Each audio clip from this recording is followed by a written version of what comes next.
दोस्तों, अगर मैं आपसे एक सिंपल सा सवाल पूछूं कि इंडिया की सबसे वैल्यूएबल कंपनी कौन सी है, तो शायद आपके दिमाग में रिलायंस या फिर कोई और कंपनी का नाम आएगा। मे भी अडानी का भी नाम आ सकता है।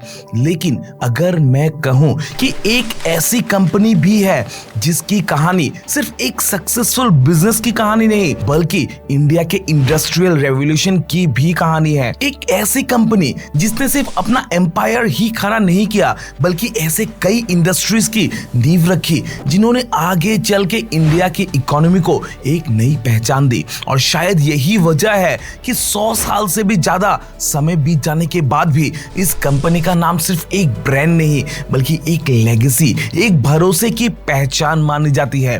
तो दोस्तों, आज हम उसी लेगेसी की बात करेंगे एंड जानेंगे how Tata became India's biggest business empire, the rise of Tata group. तो दोस्तों, स्वागत है आपका फिर से एक बार ज्ञानदीप के एक बिल्कुल ही नए एपिसोड में।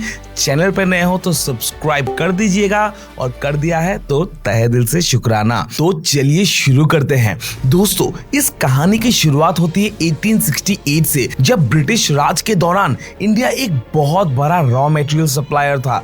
यहाँ से कॉटन, कोल और कई सारे कीमती रिसोर्सेस ब्रिटेन भेजे जाते थे। लेकिन दोस्तों, उन्हीं रिसोर्सेस द्वारा बने प्रोडक्ट्स दोबारा इंडिया में महंगी कीमत पर बेचे जाते थे। मतलब रिसोर्सेस इंडिया की और प्रॉफिट ब्रिटेन का। और इसी वजह से उस वक्त इंडिया में मॉडर्न इंडस्ट्रीज ऑलमोस्ट ना के बराबर थी। लेकिन दोस्तों, इसी दौर में एक आदमी ने सोचा कि अगर इंडिया को सच में मजबूत बनना है तो सिर्फ व्यापार से नहीं, बल्कि मैन्युफैक्चरिंग से बनना होगा। और उस महान आदमी का नाम था जमशेदजी नुसेरवानजी टाटा। 1868 में उन्होंने एक छोटी सी ट्रेडिंग कंपनी की शुरुआत की। लेकिन उनका गोल सिर्फ बिजनेस करना नहीं था, बल्कि वो एक ऐसे इंडिया बनाना चाहते थे जो अपनी जरूरतों के लिए दूसरे देश पे डिपेंड ना रहे। और इसी विजन के साथ 1877 में जमशेदजी टाटा द्वारा नागपुर में एक टेक्सटाइल मिल की शुरुआत की गई। लेकिन दोस्तों, ये एक आम सा टेक्सटाइल मिल बिल्कुल नहीं था, बल्कि यहाँ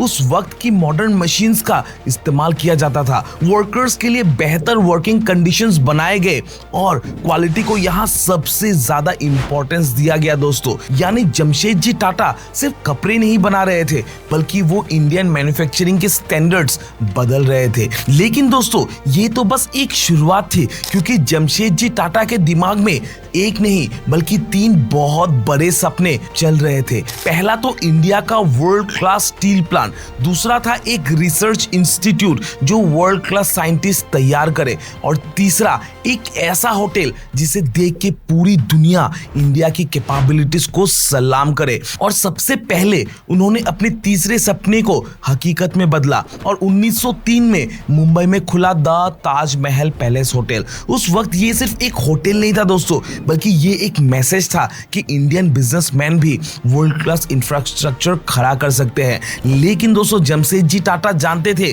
कि एक होटल देश को इंडस्ट्रियल पावर्ड कंट्री नहीं बना सकती, और उसके लिए उन्हें जरूरी था स्टील का। और इसीलिए अब शुरू होने वाला था वो जर्नी जिसने न सिर्फ टाटा ग्रुप का फ्यूचर बदला, बल्कि पूरी इंडिया की इंडस्ट्रियल हिस्ट्री को भी हमेशा के लिए बदल दिया। क्योंकि अब शुरू होने वाला था स्टील प्लांट। लेकिन दोस्तों, स्टील प्लांट बनाना उस वक्त इतना भी आसान नहीं था, क्योंकि एक स्टील प्लांट के लिए सिर्फ पैसा ही नहीं, बल्कि सही जगह, सही रिसोर्सेस और बहुत बड़े विजन की जरूरत होती है। कई सालों की रिसर्च के बाद आखिरकार आज के झारखंड के सकाची एरिया को चुना गया स्टील प्लांट के लिए, क्योंकि यहाँ आयरन ओर, कोल, वाटर सब कुछ पास ही मौजूद था। लेकिन दोस्तों, किस्मत को शायद कुछ और ही मंजूर था, क्योंकि 1904 में जमशेदजी टाटा का देहांत हो जाता है और वो अपना सबसे बड़ा सपना पूरा होते हुए कभी देख ही नहीं पाए। लेकिन दोस्तों, इंसान मरता है, लेकिन उनके सपने इंसान के साथ कभी नहीं मरते। और इसी चीज को साबित किया उनके बेटे यानी सर दोराबजी टाटा ने और उनकी टीम ने। और 1907 में जन्म हुआ Tata iron and steel company का, यानी कि आज के टाटा स्टील का। दोस्तों ये सिर्फ एक कंपनी नहीं था, बल्कि ये इंडिया के इंडस्ट्रियल फ्यूचर का फाउंडेशन था, जहां railway tracks, bridges, factories, machines और बाद में बनने लगे हजारों इंफ्रास्ट्रक्चर प्रोजेक्ट्स, सब में कहीं ना कहीं टाटा स्टील का ही योगदान था दोस्तों।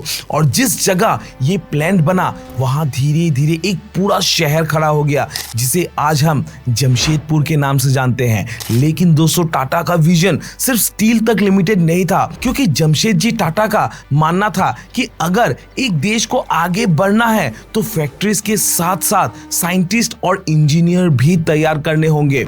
और इसी सोच के साथ आगे चलकर इंडियन इंस्टीट्यूट ऑफ साइंस यानी कि IISc बेंगलुरु की नींव रखी गई, जो आज भी इंडिया के सबसे बड़े रिसर्च इंस्टीट्यूट में से एक माना जाता है। इसके बाद टाटा ग्रुप पावर, केमिकल और कई सारे सेक्टर में एंटर करते चले गए। लेकिन एक नया चैप्टर तब शुरू हुआ जब JRD टाटा ने ग्रुप की कमांड संभाली। दोस्तों JRD टाटा इंडिया के पहले लाइसेंस्ड पायलट थे और उन्होंने 1932 में शुरू की टाटा एयरलाइंस, जो बाद में आज का एयर इंडिया बना और इंडिया की एविएशन हिस्ट्री का सबसे इंपॉर्टेंट हिस्सा बन गया। फिर दोस्तों समय बीतता गया और 1991 के बाद इंडिया की इकोनॉमी तेजी से बदलने लगी। कंपटीशंस ग्लोबल हो रहे थे, मार्केट में नए नए चैलेंजेस खड़े हो रहे थे और उसी वक्त लीडरशिप आई रतन टाटा जी के हाथ में। बहुत लोगों को लगा कि अब इतने बड़े ग्रुप को संभालना एक इंसान द्वारा आसान नहीं होगा। लेकिन दोस्तों रतन टाटा जी ने सिर्फ एक कंपनी नहीं चलाई, बल्कि उसे एक ग्लोबल लेवल पे पहुंचा दिया, जिसमें उन्होंने सबसे पहले टेटली को एक्वायर किया। और ऐसा पहली बार हो रहा था जहां एक इंडियन कंपनी इतने बड़े ब्रिटिश ब्रांड को खरीद रहे थे। फिर कोरस स्टील को और उसके बाद जैगुआर लैंड रोवर, जिसे देख के पूरी दुनिया हैरान रह गई दोस्तों, क्योंकि जो देश कभी फॉरेन टेक्नोलॉजी पे डिपेंडेंट था, वो आज वही फॉरेन कंपनीज को, लग्जरी कार ब्रांड्स को ओन कर रहा था। और इसी दौरान Tata Motors, TCS, Tata power और बाकी कई सारे कंपनीज तेजी से ग्रो करने लगी। और दोस्तों TCS दुनिया की लीडिंग IT कंपनीज में से एक बन गया और लाखों लोगों को एम्प्लॉयमेंट भी दे रहा है। लेकिन दोस्तों टाटा की सबसे बड़ी पहचान उनका बिजनेस बिल्कुल नहीं है, बल्कि उनके वैल्यूज है, जहां आज भी टाटा ग्रुप का प्रॉफिट का एक बड़ा हिस्सा टाटा ट्रस्ट के through education, health care, research और सोशल वेलफेयर में लगाए जाते हैं। और शायद यही वजह है कि 100 साल से भी ज्यादा समय बीत जाने के बाद भी लोग सिर्फ टाटा के प्रोडक्ट्स पर ही नहीं, बल्कि टाटा के नाम पर भी भरोसा करते हैं। आज दोस्तों इलेक्ट्रिक व्हीकल्स से लेके सेमीकंडक्टर्स तक और एयर इंडिया से लेके डिफेंस मैन्युफैक्चरिंग के नए ट्रांसफॉर्मेशन तक, टाटा हर नए चैलेंजेस के साथ खुद को दोबारा री इन्वेंट कर रहा है। तो दोस्तों एक वक्त था जब 1868 में एक छोटी सी ट्रेडिंग कंपनी की शुरुआत हुई थी और आज वही कंपनी 100 से भी ज्यादा बिजनेस के साथ दुनिया का सबसे रिस्पेक्टेड बिजनेस ग्रुप में से एक बन चुका है। तो दोस्तों अंत में मैं यही कहूंगा कि टाटा ग्रुप की लेगेसी 5 से 10 मिनट की वीडियो में कभी नहीं कवर की जा सकती। तो आपके हिसाब से आने वाले 20 सालों में क्या टाटा ग्रुप ग्लोबल बिजनेस के रेस में और भी बड़ा नाम कर पाएगा? कमेंट करके हमें जरूर बताइए और हमें ये जरूर बताइए कि टाटा ग्रुप का इंडिया के डेवलपमेंट में क्या रोल है। और अगर वीडियो पसंद आया हो तो एक लाइक और चैनल को सब्सक्राइब जरूर कीजिए। मिलते हैं फिर से ज्ञानदीप के एक नए एपिसोड में एक नए इंटरेस्टिंग बिजनेस स्टोरी के साथ। तब तक के लिए स्टे क्यूरियस, स्टे अपडेटेड। जय हिंद।